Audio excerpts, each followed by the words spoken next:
যিজনে ভাগৱতৰ ৰসৰ চতুৰতাৰ মান্যতা বুজি কৃষ্ণৰ কথা শুনে সেইজনেই সৎসংগৰ বিষয়ক প্ৰশ্ন কৰিব পাৰে। অতি সুন্দৰ কথা কৈছে।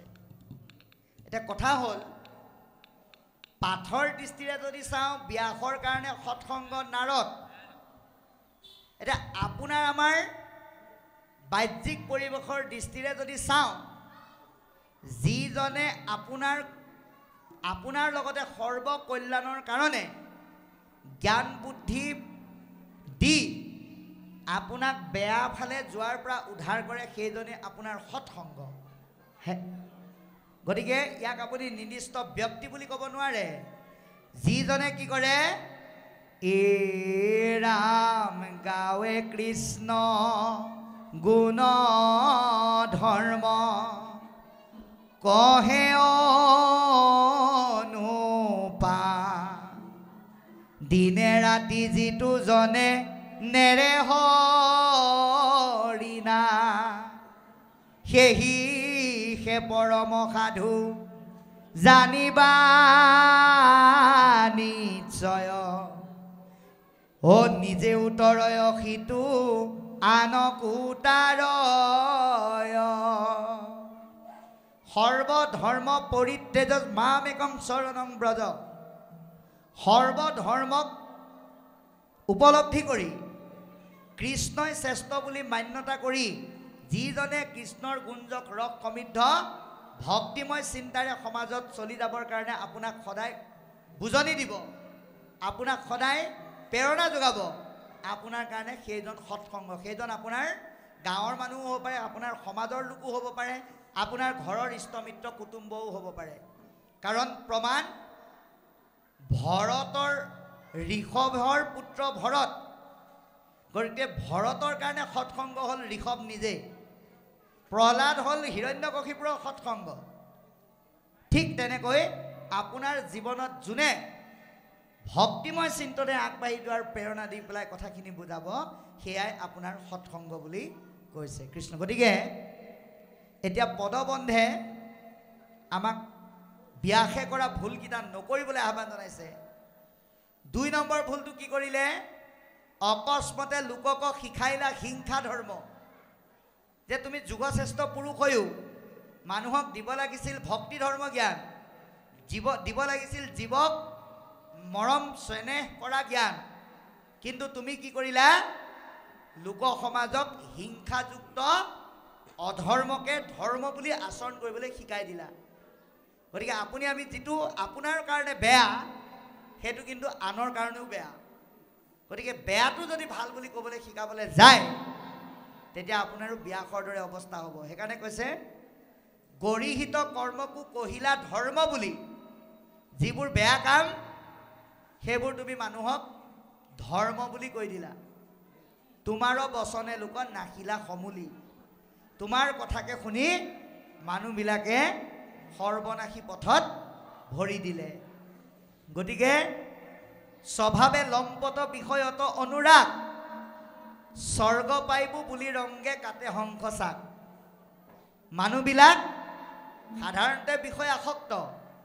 গতিকে তুমি যেতিয়াই কৈ দিলা দেৱ দেৱী পূজা কৰি জীৱ জন্তু হত্যা কৰিলেই স্বৰ্গলৈ যাব পাৰে, মানুহবিলাকে আৰু ভাল পালে। সেইকাৰণে দেৱ দেৱী পূজাৰ নামত জীৱ জন্তু হত্যা কৰিবলৈ লাগি গ'ল। গতিকে বাবাই সমস্ত এটা জীৱ মৃত্যু হ'লে আমাৰ যিহেতুকে জীয়াই তোলাৰ আমাৰ শক্তিটো নাই, সেইকাৰণে আমি বিভিন্ন পূজা পাৰ্বণৰ নামত বা নিজৰ শক্তি বৃদ্ধি কৰাৰ নামত জীৱ জন্তু হত্যা কৰাৰ অধিকাৰ আমাৰ নাই। যদি আমি জীৱ জন্তু হত্যা কৰিছোঁ আনহাতে আকৌ আমি যদি ভক্তিও কৰিছোঁ তেতিয়াহ'লে কিন্তু সেইটো অপৰাধ মহা অপৰাধ বুলি কৈছে। গতিকে আমি দেৱ দেৱী পূজা কৰিবৰ কাৰণে জীৱ জন্তু হত্যা কৰি পেলাই আমি কি কৰোঁ? হাঁহ ছাগলী পাৰ কোমোৰা মহ আদি বলি দিওঁ। কিন্তু সেইসমূহ কৰাতকৈ আজিৰ দৰে সৎসংগত আমি 6টা বস্তু সমৰ্পণ কৰি দিব লাগে, বলি দিব লাগে। কি কি? কাম, ক্ৰোধ, লোভ, মোহ, দম্ভ অহংকাৰ এই পাঁচটা বস্তু বলি দিব লাগে কাৰণ ইন্দ্ৰৰ সেই অমৰাৱতী থকা স্বৰ্গখন বিষয়ীসকলেহে বিচাৰে ভকতে কেতিয়াও স্বৰ্গ নিবিচাৰে ভকতৰ কাৰণে ভগৱন্তই বেলেগ এখন স্বৰ্গ থৈ গৈছে সেই স্বৰ্গখন উদ্ধৱৰ আগত কৈ গৈছে যে প্ৰকৃততে স্বৰ্গ কাক বোলে কওঁ শুনা এৰা মুতচিত দিয়াচাৰ সন্তোষ মিলয় সেহি স্বৰ্গ সুখ সখী জানিবা নিশ্চয় ভগৱন্ত মনটো দি ঈশ্বৰৰ অৰ্থে কৰ্ম কৰি যিটো আনন্দ পোৱা যায় সেয়া স্বৰ্গ সুখতকৈও অধিক শ্ৰেষ্ঠ বুলি কৈছে সেই সুখ ভকতে বিচাৰে কাৰণে এইখন বাহ্যিক স্বৰ্গ ভকতৰ প্ৰয়োজন নাই সেইকাৰণে কৈছে যে ভকততকৈ বিষয় আসক্ত লোকসকলে কি কৰে হিংসা ধৰ্ম আচৰণ কৰি দেৱ দেৱী পূজাৰ নামত জীৱ জন্তু হত্যা কৰি স্বৰ্গলৈকে যাব পাৰে সঁচা কিন্তু পুণ্য শেষ হোৱাৰ লগে লগে আকৌ নৰকলৈকে আহিব লাগিব যদি জ্ঞানী গণে তাক কৰে নিবাৰণ যদি জ্ঞানীসকলে এই স্বৰ্গপথটো দেৱ দেৱী পূজাৰ নামত জীৱ জন্তু হত্যা কৰি পোৱা স্বৰ্গপথটো ভুল বুলিও কয় তোমাৰ অবৰ্তমানত তুমি এই সংসাৰৰ পৰা গুচি যোৱাৰ পিছত জ্ঞানীসকলে যদি তুমি দেখুৱাই দিয়া পথটো ভুল বুলি ক'বলৈ যায় আৰু তাৰ বাক্যক নমানে একোজন গতিকে আজি যে ব্যাসৰ দৰে মহা পণ্ডিতে দেখুৱাই যোৱা ভুলটোকো আজি বহু মানুহে মানি আছে ইয়াৰ কাৰণটো সেইটোৱেই যে যদি জ্ঞানীগণে তাক কৰে নিবাৰণ জ্ঞানীসকলে শুদ্ধ পথটো দেখুৱাই দিয়াৰ পিছতো বহুতে ব্যাসকেই জ্ঞানী বুলি মানি ভুল পথটোকে শুদ্ধ বুলি আচৰণ কৰি আছে বা থাকিব কি কৰিব বুলৈ উপালম্ভ কৰি বচন খণ্ডিত হে ব্যাস তোমাৰ অবৰ্তমানত মানুহবিলাকে শুদ্ধ পথ দেখুৱাজনক কি কৰিব তাচ্ছিল্য কৰিব ইটিকিং কৰিব কি বুলি ব্যাসতো অধিক ভৈল এহেন্তে পণ্ডিত এইজন ব্যাসতকৈও অধিক পণ্ডিত ওলালে গতিকে প্ৰকৃতি কহিলা তুমি আনসে ধৰ্ম তুমি আন ধৰ্মবিলাক ঠিকেই ক'লা নকৰিলা প্ৰখ্যাত কৰি কৃষ্ণ কীৰ্তনক কিন্তু যিটো মানুহৰ কাৰণে প্ৰয়োজনীয় কৃষ্ণৰ কথাৰ ৰসযুক্ত বাণী বা কীৰ্তন আছিল সেই কথাটো তুমি নকলা গতিকে সিজিল তোমাতো ঋষি পৰম অন্যায় সেইকাৰণে তোমাৰ অন্যায় হ'ল নাহি সুস্থ চিত্ত তব এই অভিপ্ৰায় সেইকাৰণে তোমাৰ মনত শান্তি নাই গতিকে বাবাই সমস্ত শাস্ত্ৰকেইটা দশম ৰত্নাৱলী ভাগৱতকে প্ৰমুখ কৰি সৰ্বশাস্ত্ৰই কৃষ্ণক শ্ৰেষ্ঠ প্ৰতিপন্ন কৰাই থৈ যোৱাৰ পিছতো সেই পথ যদি আমি আনক দেখুৱাই নিদিওঁ আৰু নিজেও যদি সেই পথ অৱলম্বন নকৰোঁ তেতিয়াহ'লে আমাৰ জীৱনত চূড়ান্ত অন্যায় হ'ব যাৰ কাৰণে ব্যাসৰ দৰে অসুখী অৱস্থাত আমিও পৰিব লাগিব সেইকাৰণে নাৰদে ব্যাসক কি কৈছে এৰা মোৰ উপদেশে কৰা ভাগৱত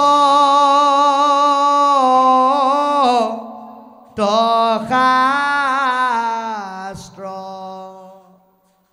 পচাৰুক গোবিন্দৰ গুণনা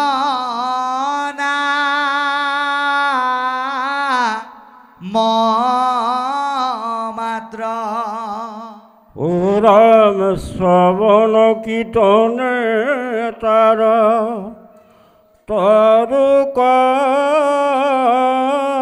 নিশেষ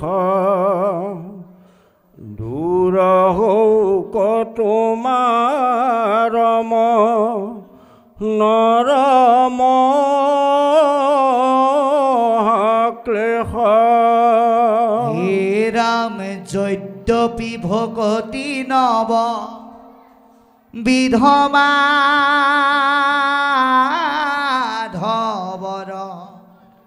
শ্ৰৱণ কীৰ্তন তাতো আতিছে স্থতৰ ও ৰাম অৰ্চন বন্দন ধ্যান সমস্ততে কৰি যশ কীৰ্তনতে আতি তুষ্ট হৰি ৰাম ভকতে যতে গাৱে গুণ নাম ছয় তাৰ মালা গান্ঠিয়া পিন্ধন্ত কৃপাময়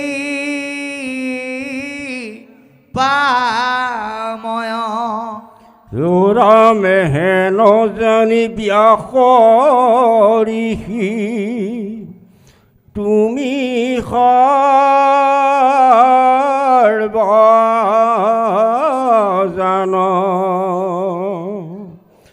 নিৰ্মিক শাস্ত্ৰ কৃষ্ণ কীৰ্তন প্ৰধান ৰাম যিটো বাক্যে নাই নাম কৃষ্ণৰ চৰিত্ৰ অশিষ্ট গৰ্তটো কৰি শিষ্য পবিত্ৰ হে ৰামে কাক তুল্য কামি মনুষ্য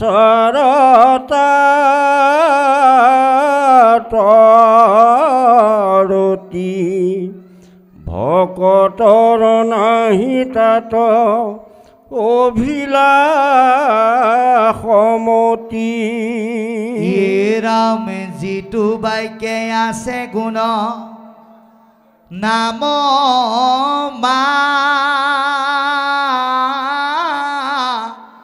ধবৰ শিশি বাক্যে হৰে পাপ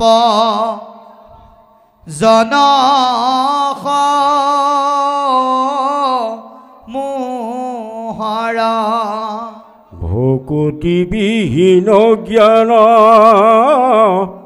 কৰ্ম সবে ব্যৰ্থ কহিলো স্বৰূপে বেদান্তৰো তত্ত্বৰ্থ হে ৰাম নাদৰি আন ধৰ্ম স্বধৰ্ম নিশেষ কেৱলে দিওক ভোক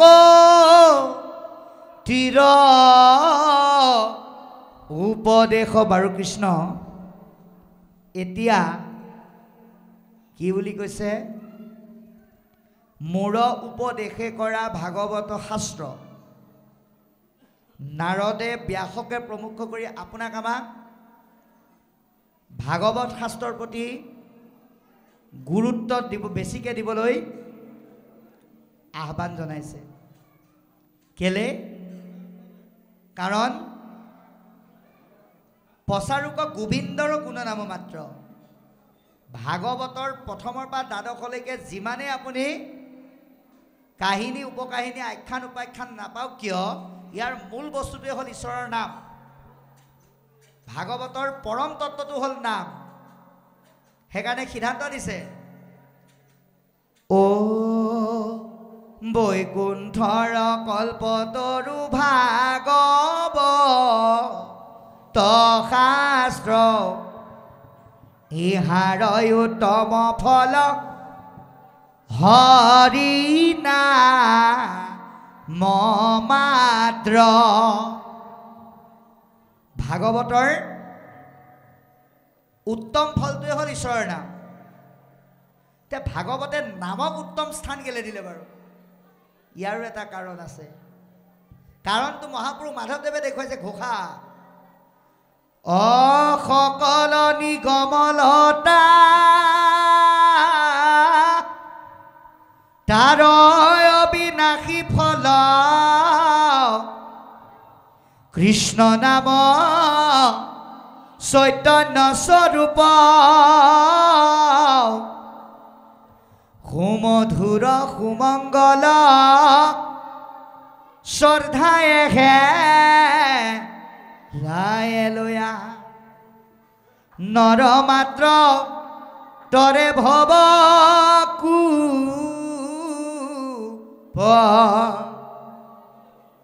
সমস্ত নিগম শাস্ত্ৰৰ মূল তত্ত্বটো হ'ল নাম। ইয়াৰ এই নাম ফলৰ বিনাশ নাই, ই কেতিয়াও শেষ নহয়। যিমানে চৰ্চা কৰে ই বাঢ়ি গৈ থাকিব। গতিকে এই নামৰ সুমধুৰ ৰস আমি পান কৰিব লাগিব। কেনেকৈ? শ্ৰদ্ধাযুক্তভাৱে হেলা ৰঙে আমি নামৰ ৰসো পান কৰিব লাগে। ভাগৱতৰ চৰ্চাৰ মাজে মাজে আমাৰ এটা কথা প্ৰত্যেকে উপলব্ধি কৰিব লাগে, কলিযুগৰ মানুহৰ মনবিলাক বোলে মায়াৰ সমষ্টি, এঠাইত নাথাকে, লৰচৰ কৰি ফুৰে। সেইকাৰণে ভাগৱত পাঠ হৈ আছে আৰু চৰ্চা হৈ আছে, শুনি থাকোঁতেও কেতিয়াবা মনটো হয়তো ক'ৰবালৈ গুচি যাব পাৰে, কাৰোবাৰ টোপনি ধৰিব পাৰে। সেইকাৰণে মাজে মাজে আমি নামৰ ৰসো ল'ব লাগে আনন্দ মনে। তেতিয়া কি হ'ব, মনটো যদি ক'ৰবালৈ গুচিও গৈছিল আকৌ ইয়ালৈকে গুচি আহিব। এইটোৱে হৈছে নামৰ আশ্চৰ্য এটা মহিমা। নাম এটা গাই দিয়াৰ লগে লগে কোনোবাই যদি বাহিৰতো আছিলে দৌৰি আহি ইয়াত প্ৰৱেশ কৰে, এয়া হৈছে ভাগৱতৰ ফল। সেইকাৰণে কৈছে মানুহে যাতে জীৱনৰ শ্ৰেষ্ঠ ফল শ্ৰৱণ কীৰ্তন বুলি ভাবি তাক যাতে পালন কৰিব পাৰে, তাৰ কাৰণে তুমি এই শাস্ত্ৰ প্ৰণয়ন কৰা। যদ্যপি ভকতি নৱবিধ মাধৱৰ, ভগৱন্তক ভক্তি কৰিব পৰাৰ ৰাস্তা হৈছে 9টা: শ্ৰৱণ, কীৰ্তন, অৰ্চন, বন্দন, দাস্য, শোষিত, পদসেৱন, আত্মনিবেদন। গতিকে এই 9টা পথ, কিন্তু এই 9টা পথৰ ভিতৰত শ্ৰেষ্ঠ পথে হ'ল শ্ৰৱণ আৰু কীৰ্তন। শুনিব লাগিব আৰু গাব লাগিব। গতিকে আমি গাবলৈ হ'লে কিন্তু শ্ৰৱণ কৰিব লাগিবই। গতিকে কৈছে ভকতে যতেক গাৱে গুণ নাম ছয়, ভকতে যি ভগৱন্তৰ গুণ নাম গায় তাৰ মালা গান্ঠিয়া পিন্ধন্ত কৃপাময়। গতিকে ভকতে গোৱা নামৰ মালা ভগৱন্তই পিন্ধে বুলি কৈছে। ইয়াৰ অৰ্থটো কি? ইয়াৰ অৰ্থটো হ'ল ভকতে যেতিয়া ভগৱন্তৰ নাম গায় সেই ভকতক ভগৱন্তই মালা সদৃশ জ্ঞান কৰি হৃদয়ত স্থান দিয়ে। এতিয়া ভকতে ভগৱন্তৰ হৃদয়ত স্থান পাবলৈ হ'লে কি কৰিব লাগিব? 3য় স্কন্ধ ভাগৱতত দেৱাহতী আই কোৱাৰ চলেৰে কপিলে আমাক সকলোকে কৈছে, ভগৱন্তৰ মালা সদৃশ ভাৱনাৰ স্থান আপুনি পাবলৈ হ'লে আপুনি কি কৰিব লাগিব? এ ৰামে গীতা ভাগৱত শাস্ত্ৰ কৰিবে শ্ৰৱণ, সাধু সংগে মোৰ নাম কৰিবে কীৰ্তন, ইহ সাধন যিটো কৰিলে